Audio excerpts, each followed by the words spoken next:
Hi, everybody. Welcome to our webinar today. I appreciate you taking the time to join us. And I just wanted to give you a little bit of a heads up on how this is going to work today. First of all, I'm Jenny Parks. I'm the VP of Policy and Research at MHEC, Midwestern Higher Education Compact. And you are joining us for the launch of a paper that we've been working on for over a year now called Toward Convergence, Creating Clarity to Drive More Consistency in Understanding the Benefits and Costs of OER. And we'll be introducing each of ourselves in turn, but let me go ahead and give you a few pointers here on how we're going to do this. First of all, yes, we are going to record this and it will be posted to the MHEC website, so you can get it in the slides later. Second of all, if you have questions, we will have Q&A time at the end, but if you have questions, go ahead and put them in the Q&A rather than in the chat. That's how this platform works. We will be monitoring those Q&A questions, and should we not be able to address all of them on the webinar, we'll make sure we follow up with you. You will also get a follow-up email if you're registered for this event, and it will have all of this any outstanding Q&A, but definitely the recording and other links to resources. Make sure that you do take a look at the paper. We don't know how many of you might have read it, but probably not too many at this point. But we're eager to hear your thoughts on it and hope that it has the impact that we anticipate it will. So with that in mind, I'm just going to get started really quickly and give you the background here. So for those of you who work in the OER space, you know that as a grassroots effort, every OER initiative has its own flavor, right? It's a little subspecies that volunteers here and there, and it grows this beautiful garden of wildflowers, if you will. But what that means is that everyone has his or her or their own way of calculating cost savings and different ways of making meaning of that. And one of the things that we've realized in the last few years, trying to work with legislators and other policymakers, is that they really want something that they recognize, they understand, and is somewhat consistent when they have information coming to them about the return on investment or a cost-benefit analysis if they decide to put resources into an OER initiative. And so we thought for a long time, okay, do we just need to kind of pull together best practices and figure out what's going on? The answer is yes, we did need to do that. And so it was one of the pieces of work that MHEC bit off to chew as part of the NCOER initiative, the National Coalition for Open Educational Resources. It's the 4 regional compacts coming together under a Hewlett grant to really increase the implementation of OER with an emphasis on equity and equity outcomes for that implementation. So we thought, well, it all kind of starts with getting people to do it, getting people to fund it, and this is a key piece of that. So I welcome you to this panel discussion and this little treatment of our paper. I'm going to turn it over now to our PI on this, Katie Zabak. She's the principal author as well as our principal investigator, and welcome, Katie. Great, thank you so much, Jenny. And welcome everybody. I'm so excited to have you here to share this work with you, which I hope will become a standard in the field to help make everyone's lives a little bit easier and to create more consistency on this important topic. A little bit about me. I am a consultant with Zabak Solutions, and I have a long history in state higher education policy, most recently as the Director of Policy for the state of Colorado, where I had the great pleasure of working with our OER initiative and helping to support that and help that group think through how they might measure cost savings. So it was so much fun to get a higher level perspective and to get to work with this group to continue to contribute to that conversation. I want to start out by talking a little bit about the report. And then we are going to jump into a panel discussion. And at that point, I'm going to have all of our panelists introduce themselves so that you can see them all here. Okay, so in terms of what you are going to get from this report, in the report, we have a conversation around why this is important and why this is something that MHEC decided to take on. We also have a discussion around the definition of OER, kind of a level setting for policymakers. an overview of what states and systems are doing as it relates to OER. And then the most important parts of the report are our principles for measuring cost savings and return on investment and understanding the broader costs and benefits. And then 2 frameworks, one specific to understanding student cost savings, which is something we talk about often, and another that is designed to help us measure other costs and benefits related to OER using a cost-benefit analysis framework. So this work, and Jenny really framed out why this work is so important. We have a lot of stakeholders out there who have to make quick decisions about a multitude of different interventions in higher education, and they want to have the biggest impact on students. OER has proven itself to be a mechanism not only for reducing costs for students, but also for bringing a number of other benefits into our institutions. And by creating consistency to these conversations, we make a lot of people's lives easier. We make it easier for advocates to come together with a clearly articulated message around the savings and benefits that OER results in.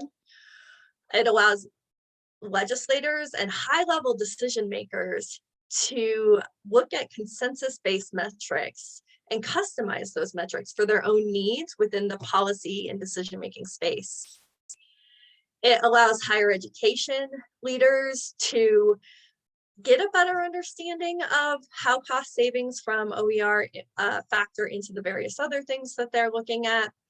And it gives practitioners who have limited time a shortcut for where they go first to start these conversations. So we're not always starting from square one.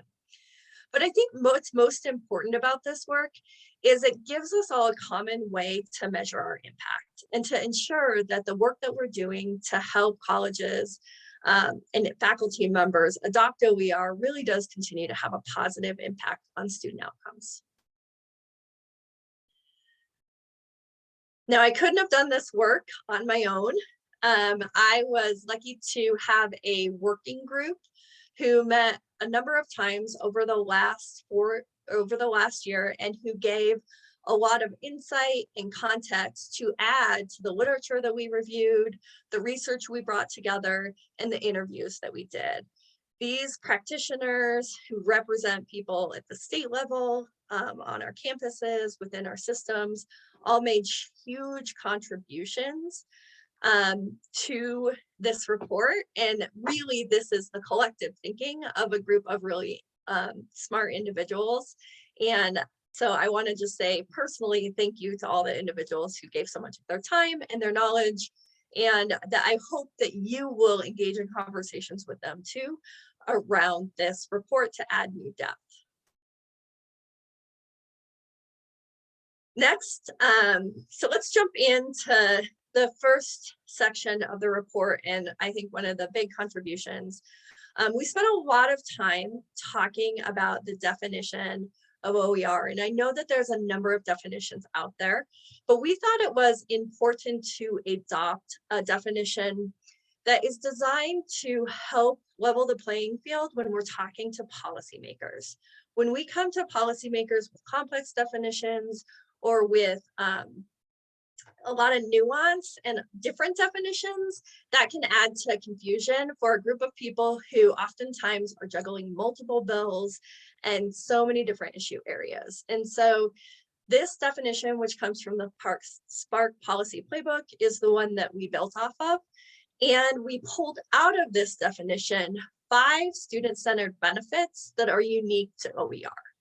So those benefits are the fact that OER is in the public domain or licensed for public use, that the access to course material is available at the start of a course or any time for that matter, that there's ongoing access to course material, that the access to course material is free from costs, and that access to course material is free from any requirement that somebody might give up their personal data or information. And so these are the distinct benefits of OER. And we wanted to be able to create a tool that people could use to talk to policymakers or decision makers so that they can understand how OER compares to other alternatives in the field. So this is designed to be a little decision chart that somebody could use or customize in their own context to help understand how other alternatives in the field, and obviously many alternatives will be added, to help people understand how those things compare to an OER resource. And so this is designed to be a tool for you to talk to people who might not understand OER versus the other alternatives that are out there. We do know that over the last 10 years, there's been a lot of innovation in the course material space. And so really helping to provide context of where OER fits in with all those different alternatives was part of what we were trying to accomplish. The next thing that the report does is it looks at what has happened at the state and system level with OER over the last decade. And thankfully, Spark has done a lot of work to track this, and we were able to turn it into some additional information and also do a survey to better understand what is happening in state and system level programs. And what you can see is that over the last decade, over 25 states have supported efforts to expand OER. And those initiatives fall into three main categories, although there's some others that are out there as well that don't fit into one of these three. The first is we saw a lot of legislation designed to study OER and plan for OER initiatives. The second theme in the legislation is that a number of states invested in OER initiatives. And the third theme that we saw in the legislation is that a number of states have encouraged schools and colleges to notify students of OER availability. This is often done through something called course marking that we talk about as a key enabler for understanding cost savings of OER later on in the paper. The other thing we know is that there's been significant investments in open education resources. Since 2018, the federal government has made investments of $15 million to OER grant projects. And in our own survey, we identified at least 30 million in state funding over the last decade. And that is a very low estimate. Anyone who's familiar with with what's happening in California knows that if we were able to actually look at all of the initiatives out there, we would see a significantly larger number here. So this is a very conservative estimate that was used just based on our survey and the limited amount of data that was collected from our survey. Speaking of our survey, what we did do as part of this project is we surveyed states and systems using networks that we had internally for what was happening at the state system level. We were able to get a number of respondents to that survey, but we know that there were a number of states and systems who do have programs that may not have been included. So in the follow-up to this email, we're going to provide opportunities for people who manage states and systems to provide their contact information. So in future survey efforts that we can make sure that we include their background in those surveys. But I'm really curious from all of the people who are on this webinar, what is happening in your context? And so we have a little poll. So let's start with, if you oversee an OER initiative, do you measure cost savings? I'm curious to see how our audience here compares to what we found in our survey results.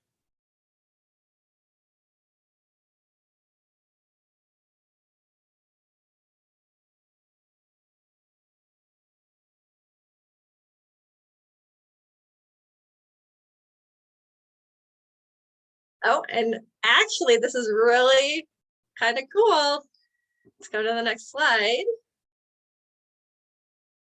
And you will see that 77% of our survey respondents say that they do measure cost savings, which is very consistent with our poll today, which said 79% of respondents do measure cost savings. So very interesting, lots of good consistency there.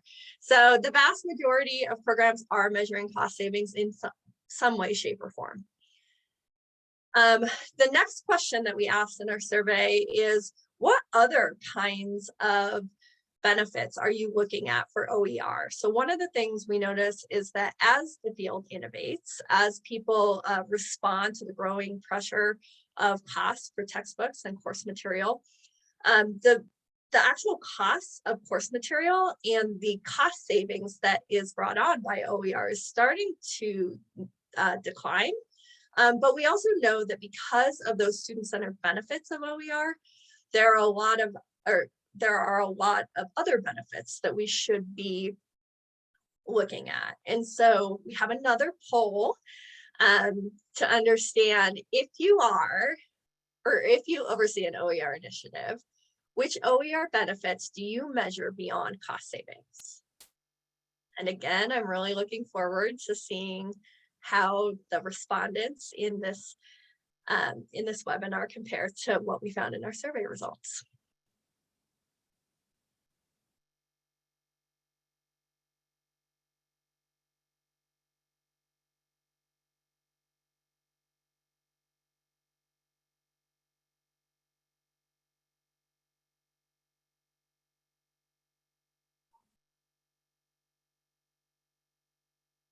So student satisfaction is the top, followed by DFW rates and course completion, then equitable outcomes. So the findings are actually pretty similar to what we saw in the survey. And so this kind of shows what our survey, how our survey respondents, what are the other things that they are measuring.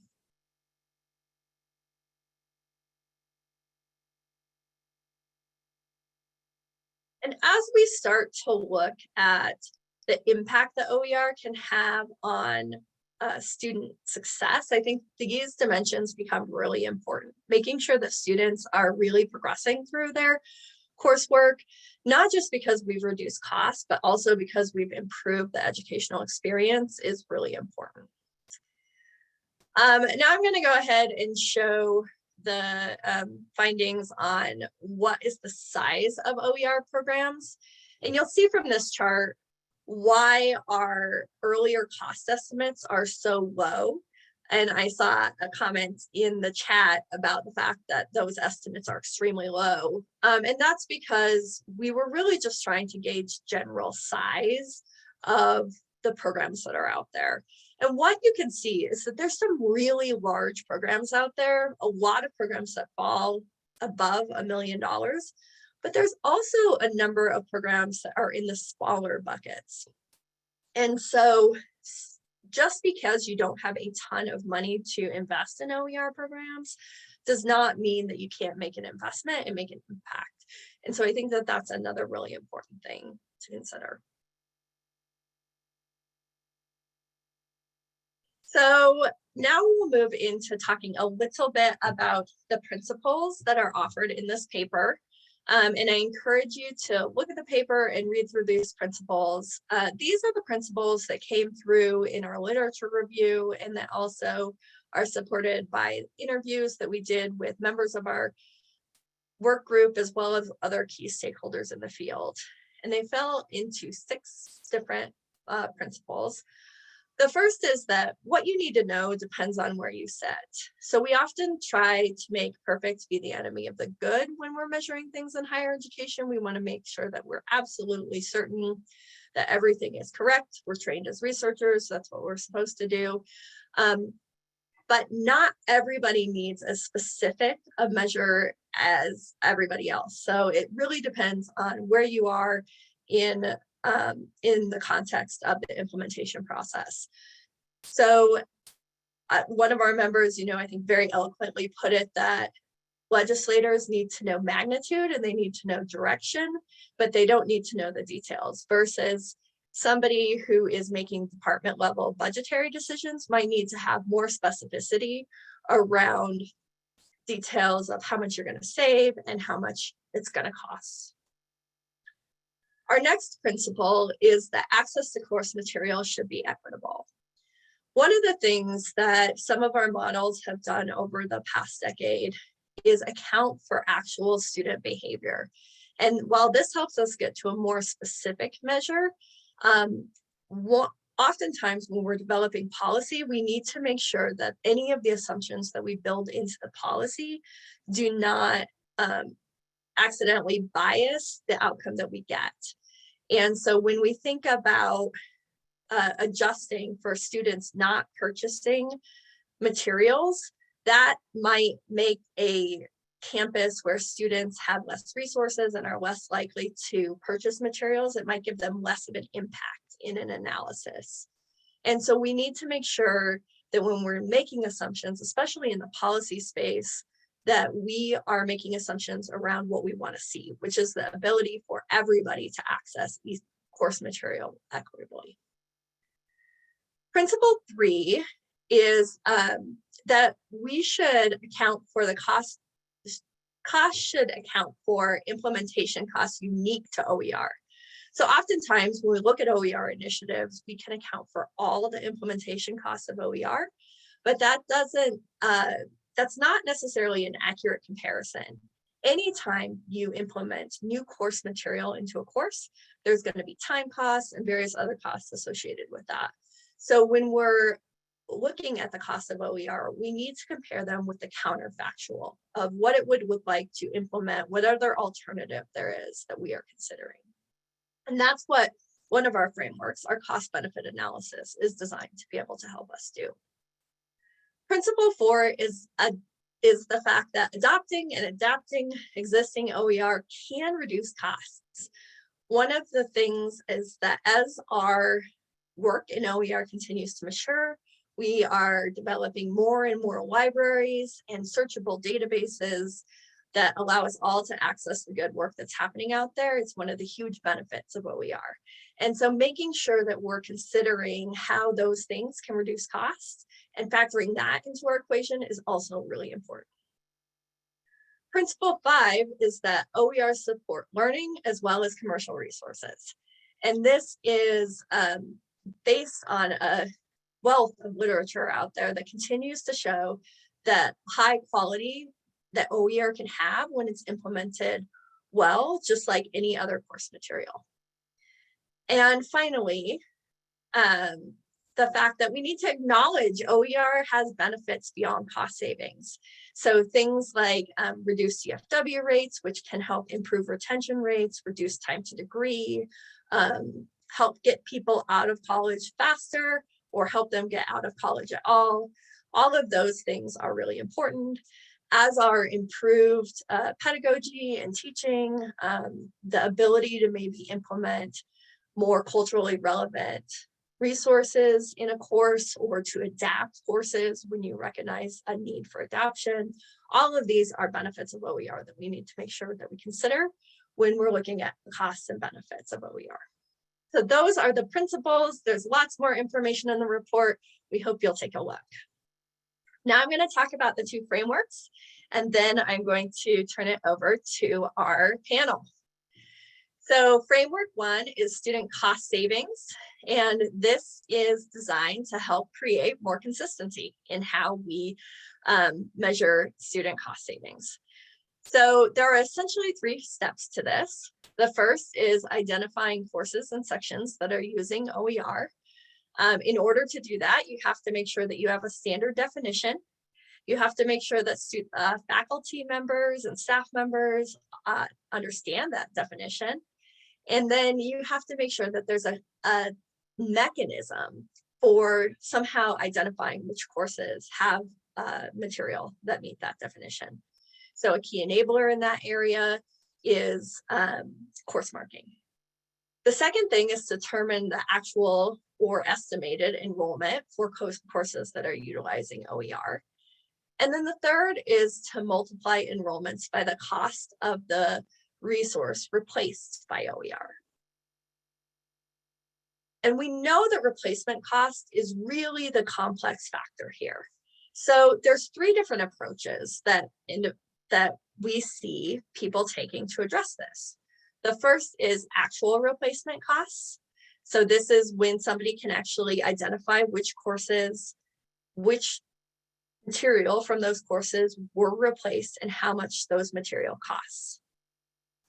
The second is average costs, and there's two general approaches to average costs. The first is cross-institutional averages. So this is similar to what we saw in a Spark report a couple of years ago, where we look and see what's the average cost in different subject areas or common courses, and somehow calculate an average. There's also a number of efforts to look at student reporting spending on course material. So I know that a number of groups have looked at the federal data in NPSAS to understand how much students are reporting spending. And there is the College Watch report that also has a understanding of what students are reporting spending. So that's another approach. In some cases, the student reported spending can be somewhat lower because it does account for students, whether or not students are choosing to report or whether or not students are actually choosing to purchase the course material versus making sure that everybody actually purchased the course material for all their courses. And then last, there's the idea of a general estimate. So a number of individuals have used the $100 general estimate out there. And so that's a third approach that individuals have used. In our survey of 17 states and systems, we identified that the average was $116. And that range was 61 to 192. So you can see there was a pretty large range in those 17 systems and states that reported. But in general, the average was around 116. So this handy graphic kind of puts this all in context. You start with enrollment, you look at the cost of the resource that is being replaced, you subtract out any costs to students that are associated with an implementation of OER, and that leads to cost savings. You could also do this. You could also substitute this in a low-cost environment. Key enablers here are things like course marking, and we also highlighted that the Open Education Network's data dashboard has the potential to be a great data resource to continue to better understand what the multiplier might look like. The last framework that we present in the report is a cost-benefit analysis framework. And one of the reasons we took a cost-benefit analysis approach is that we noticed that when we talk about return on investment, the return, when we look at student cost savings, is oftentimes looked at through the eyes of the student, but the individuals who are making the investment are oftentimes, or the groups making an investment are oftentimes legislators or an institution. And so better understanding what the nuance of investment and benefit looks like, and the various different, accounting for the various different stakeholders was important.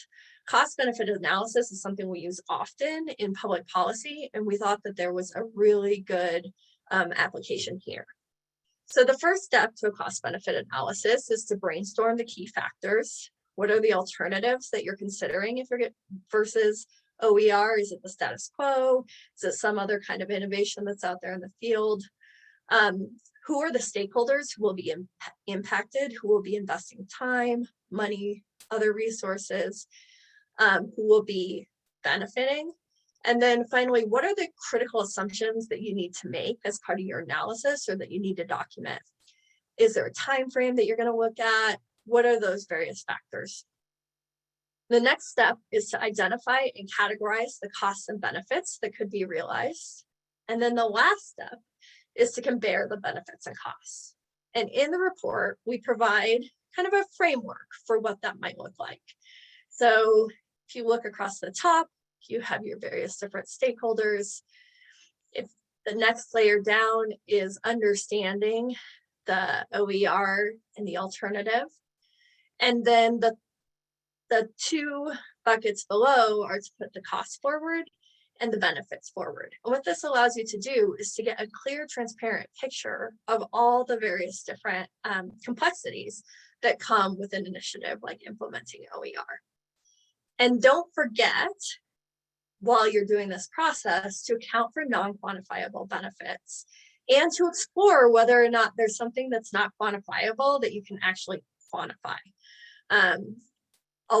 There's a lot of, student satisfaction, for instance, could lead to greater retention, which is something that could actually potentially be quantified.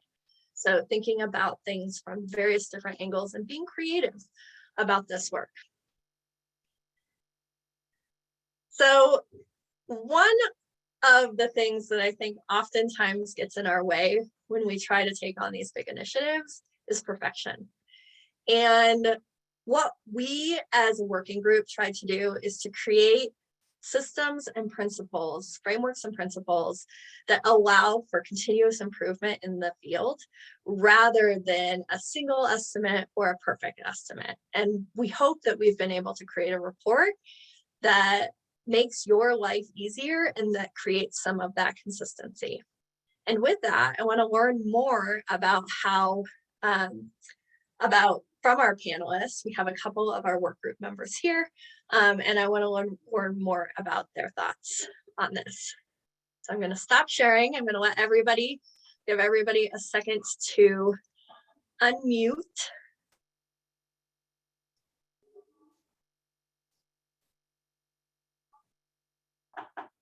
Great. Okay, so with me today, you already have all met Jenny Parks, who is our vice president from MHEC, who led this work. And then we also have,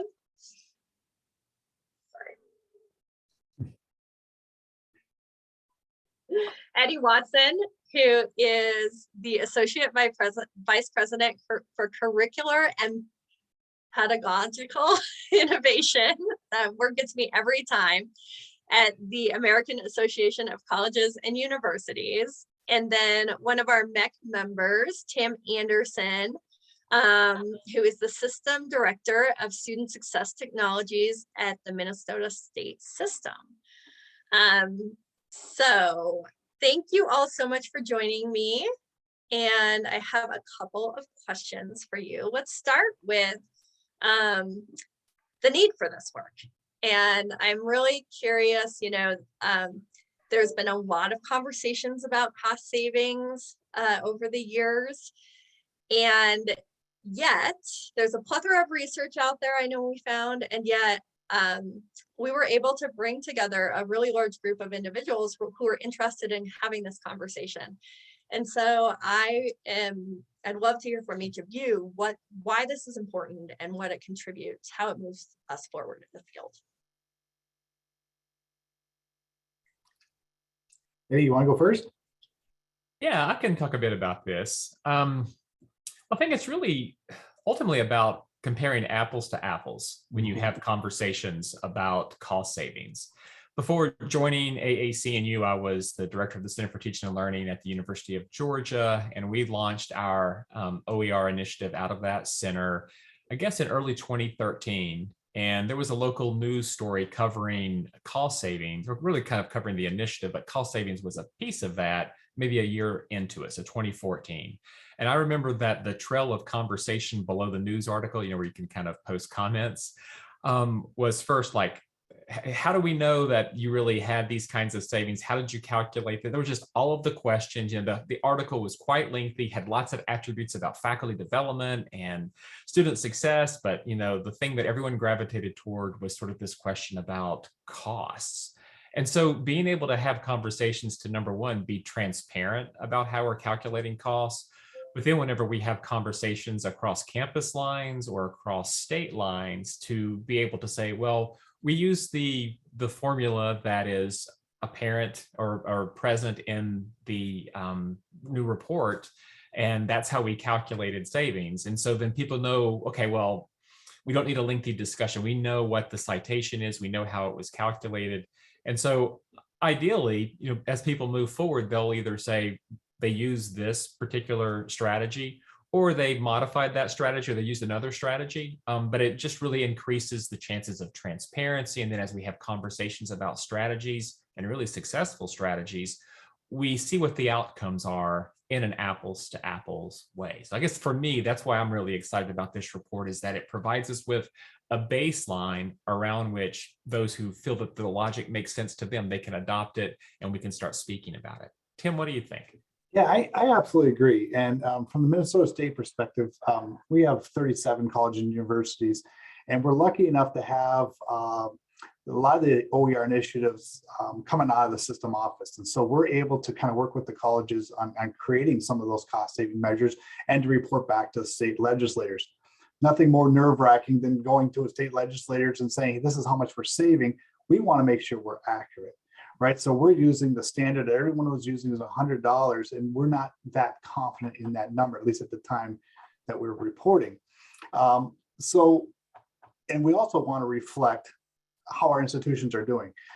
Minnesota State is implementing Z degrees, for example, in our colleges, and that is mandated by state legislators, and that, which is why we report back to them on the actual cost savings and the impact to our students. So as part of that, we have access to our student information system where we can see all the courses that are part of a Z degree and the report, and we know the total enrollment, but now we have this ability to apply an actual cost savings. So when we go to the state and say we're saving our students X amount of money, they can say, well, let's say Texas is saving their students this, are we on par with other states? And we're doing apples to apples, right? We're not saying that one campus, one school is like predicting $200 per textbooks and we're doing $100. It adds that transparency and the consistency across. So we find that part of it really helpful, as you will. And by the way, as Katie was saying, just real quick plug, as Katie was saying earlier, is also the course markings piece of that absolutely is really critical too in helping with that, because without the course markings, many folks have to go out and do surveys to the fact to say, are you using OER, right? The response to those surveys, we're lucky to get 30% back on those, right? But by implementing, in addition to an actual cost that we can back into, in addition to course markings that truly understand how many courses are being used, that adds to that accuracy without having to go to faculty. One more thing to ask from them, And I'll just say that I agree with everything Eddie and Tim have shared with you. And, I spoke to this kind of at the beginning, so I don't think I have much to add, Katie, on this topic. Okay, so the next question is that this report offers a definition of OER and the student-centered benefits of OER unique from other low-cost interventions. Can you talk a little bit about the significance of this approach? Tim, you want to go first this time? Yep. So the question is the definition of OER and okay. Yeah, so Minnesota State is actually on a pathway to what we're calling Equity 2030, and to try to increase the success rates of our students, especially in our BIPOC communities. There's a great disparity in completion rates between BIPOC students and white students.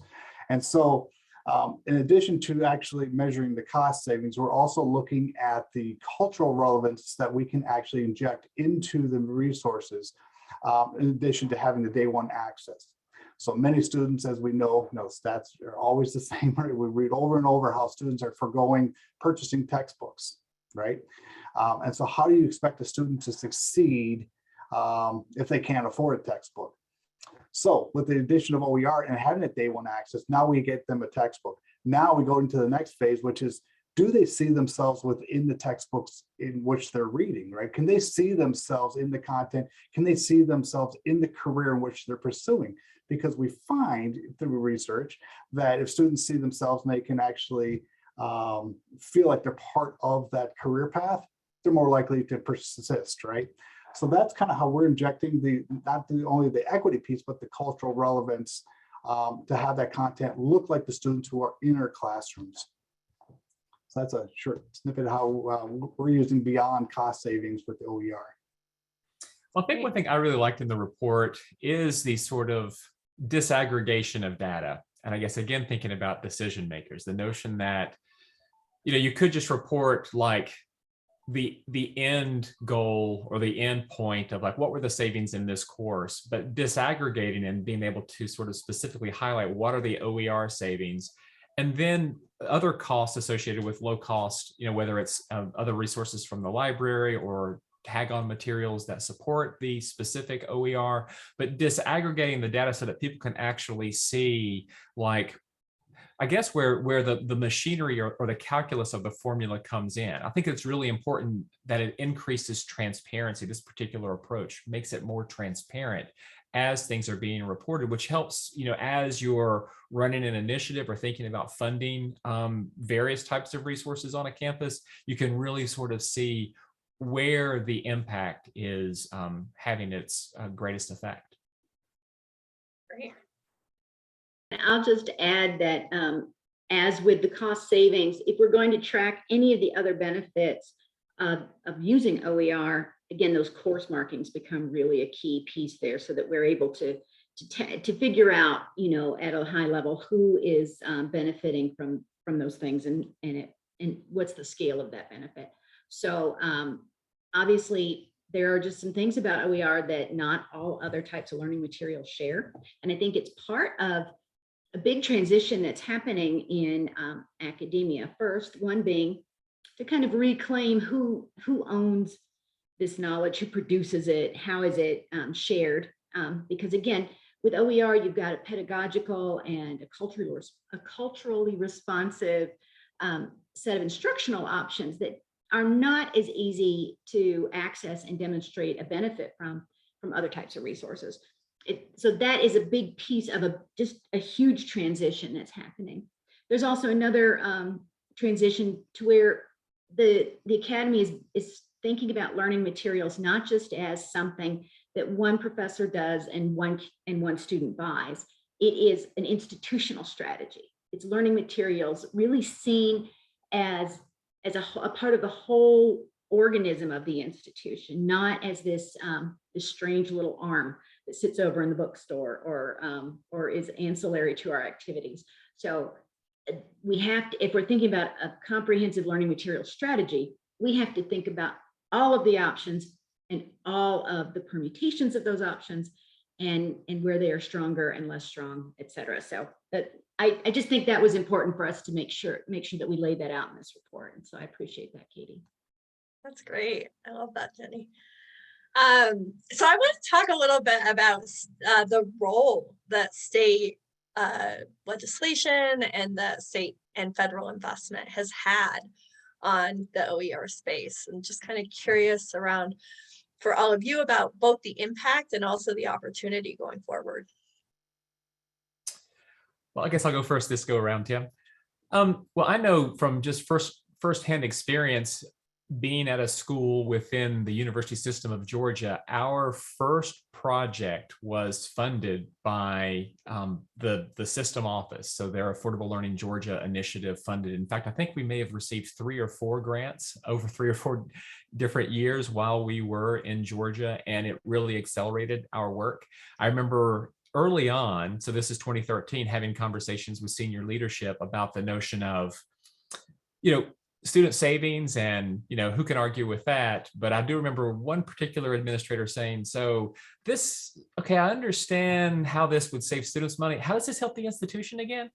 This is early on before there were lots of studies around DFWs and student learning outcomes. And so it's like, wow, it's hard to argue for resources, or it's hard to make a good cogent argument for resources if that is sort of like a roadblock that's currently there. So for us, and getting our initiative off the ground and having success and developing models that we could then replicate at a much cheaper cost, so we can go to scale with less resources because we had sort of gotten to proof of concept, we were really, really just exceptionally grateful for the grant programs from Affordable Learning Georgia.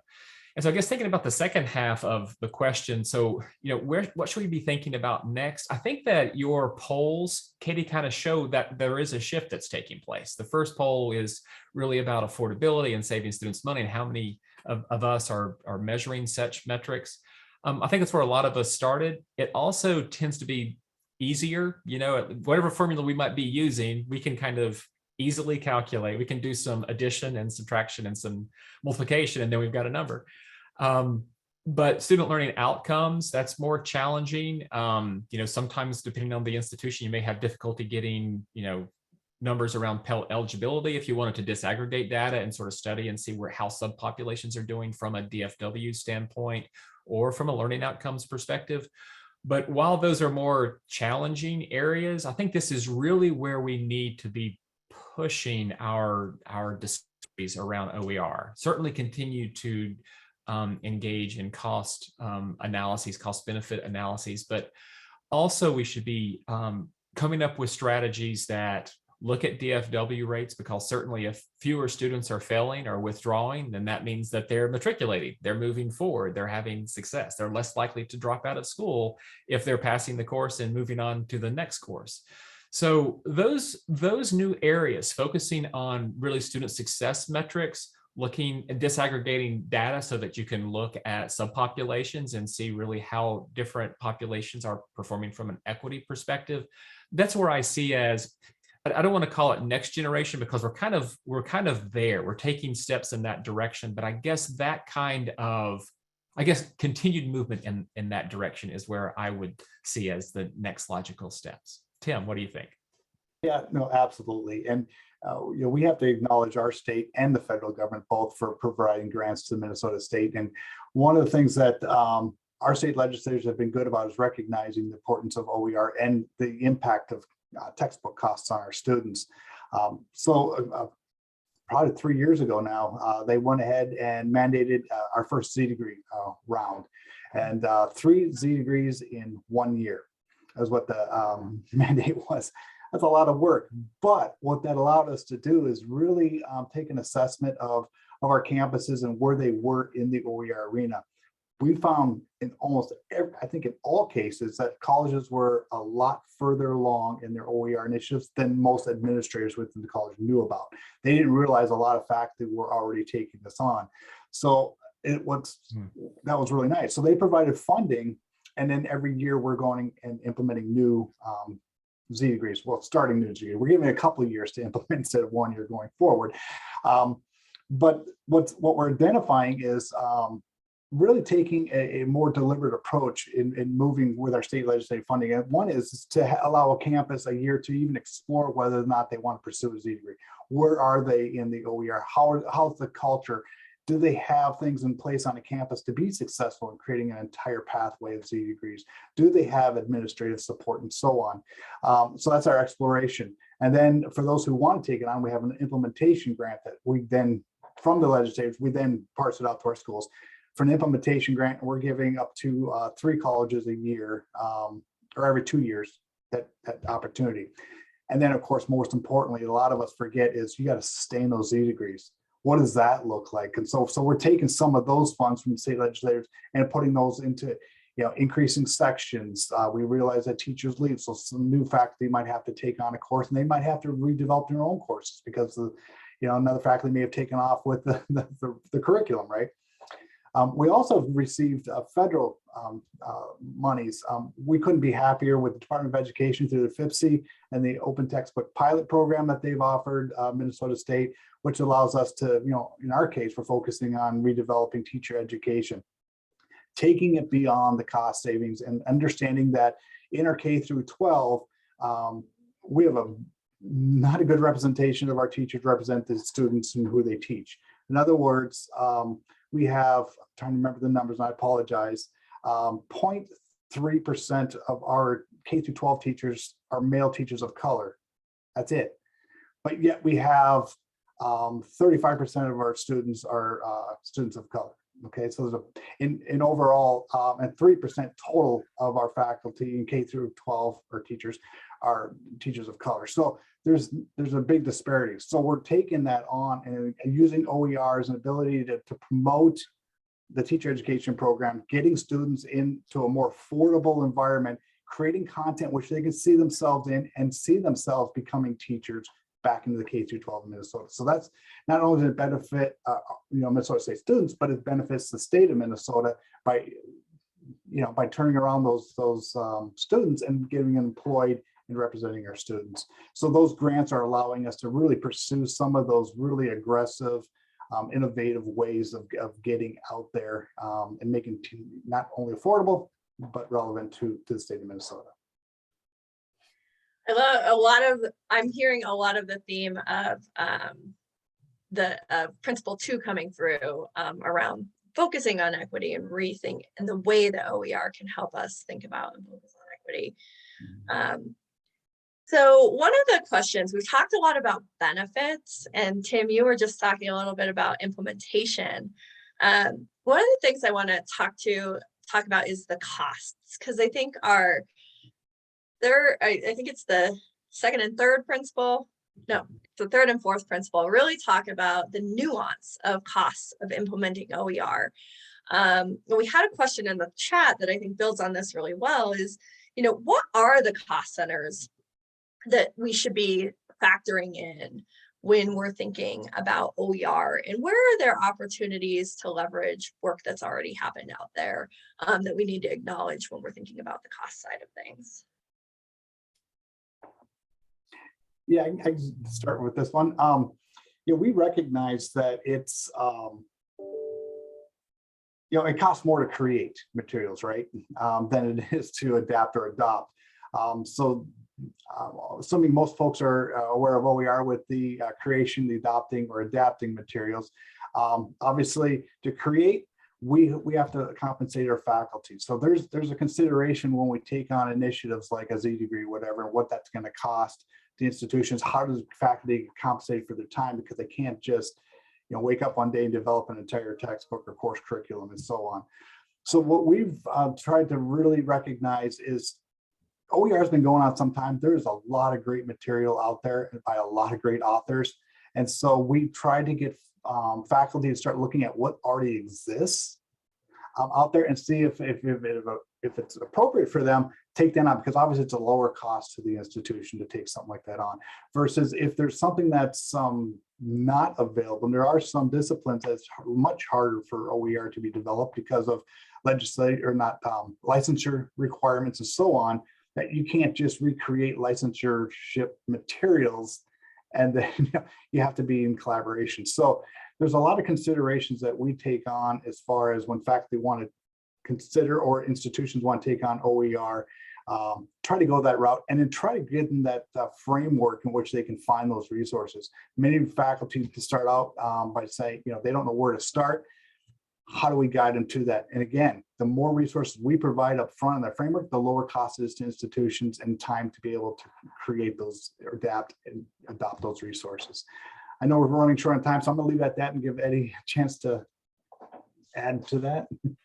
Okay, I'll sort of give a campus perspective and then talk a little bit about some of the calculus that we've done regarding cost savings and how the price really goes down from one year to the next when you look back at the initial investment. But yeah, we really focused at Georgia not on authorship, but more on adoption. There were a number of things that were emerging, a decade ago or more. So we sort of leaned on those. We also did the calculus, just thinking about a center with limited resources. You can't really do the whole campus at the same time. So our approach was to look at high enrollment courses that also were using expensive textbooks. And so within that calculus, we also looked for faculty that had a specific sort of profile, that they might have a certain level of comfort with uncertainty, with things maybe not going well, or sort of figuring things out as you move along. Also, those that might have some level of opinion leadership. So if you have some success with the first faculty member as they talk in faculty senate or other locations, people would be tending to listen to them. So that formula, high enrollment courses with expensive textbooks, we used our first Affordable Learning Georgia grant to focus on a biology course, someone who was teaching 3 sections each semester, so fall and spring, 3 sections of 300 students, so 900 students a semester, 1,800 students a year. And when you do the calculus, okay, so we had a $25,000 grant. We gave a little bit of stipend to the faculty member. We used the rest to hire an instructional design doctoral student to really just partner with this faculty member to help them not only make the transition to a, from an expensive textbook to a free textbook, but we were also looking to improve the course, have someone walk through instructional design, thinking about sort of the whole alignment where your outcomes map to the quizzes and tests that you're providing, which map to the pedagogical approaches. So we were really kind of all in that course. So OER was certainly the genesis for that work. And so I said $25,000, 1,800 students for that first year. I think it came out, I should do a calculator real quick, but I think it was like around $13 or $14 or $15 per student for that year. That faculty member is still using the OpenStax biology textbook, and we're now 8 years on. So the price point, while it was $15 initially for that course design is still reaping benefits. I think it's just over $1 per student now as a result. So because time passes and more students take the course, actually the calculus, the way that we calculate the costs to make courses would shift from one semester to the next as more students continue to take the course, as long as the faculty member continues to, stand strong with that adoption. So I love this example because it highlights some of the reasons that we chose this cost benefit analysis approach, because of the complexity, right? The various different people who are involved, the various different investments, and then the timeline on something. So one of the things we wanted to do is use that cost benefit analysis approach to create that transparency in the system. Jenny, it looks like you had something to say as well. Oh, I was just noting that I had written down some cost centers that I thought I could share as well. Mine are not nearly as eloquent as Tim and Eddie's. And then there was, and one of the ones that I'm mentioning, actually, someone called out on the chat. So one of the things that I think we forget to think about is, first of all, repositories. There are platforms that need to be used. Sometimes you can use what's already existing on a campus, but you need to maybe reorganize them, bump up their capacity, etc. They take both time and, which is money, right, for someone to manage them, and then the platform itself. You also need the software to create OER or to amend OER, and there are various platforms out there. Some are open source, some are subscription, etc. You also need training. People don't just, walk around knowing how to do this and just haven't done it yet. It really does take some training and some support there. There's obviously faculty time, there's librarian time, there's instructional designer time, and there's administrator time, because lest we think these don't happen without the blessings of their administrators, they do. And sometimes they've done some pretty hard work to make sure that they can open up the space and the resources to do this. I think there's IT time, because if you're going to have course markings, now you've got to somehow get Banner and Oracle and your SIS and then your LMS. You need to integrate these things so you can begin to pull the information you need to make some assertions or just to learn about the impact on students. And then bookstore integration. That's another thing that takes a lot of time. So that's my quick rundown of some costs, because that was a specific question folks had. Well, so thank you all. This has been a really great discussion, and I am excited because I hope that this, I actually also want to acknowledge there's been a great discussion over in the chat as well. And I hope that what this paper does is it creates continued discussion on these topics and provides more of that transparency, the opportunity for us to talk about these topics using a common language and a common framework. So thank you all. I hope you continue the conversation outside of this venue in your various different committees and continue to use this report as a resource. And thank you all to the panelists today and to the folks who helped us create this great report. And I'm really excited. When I started this, I said this only becomes a standard if the field turns it into a standard. So it's up to you now to take it and to make it into something that can help improve your work. So, and I hope it's something that does that. So thank you all so much. Thank you.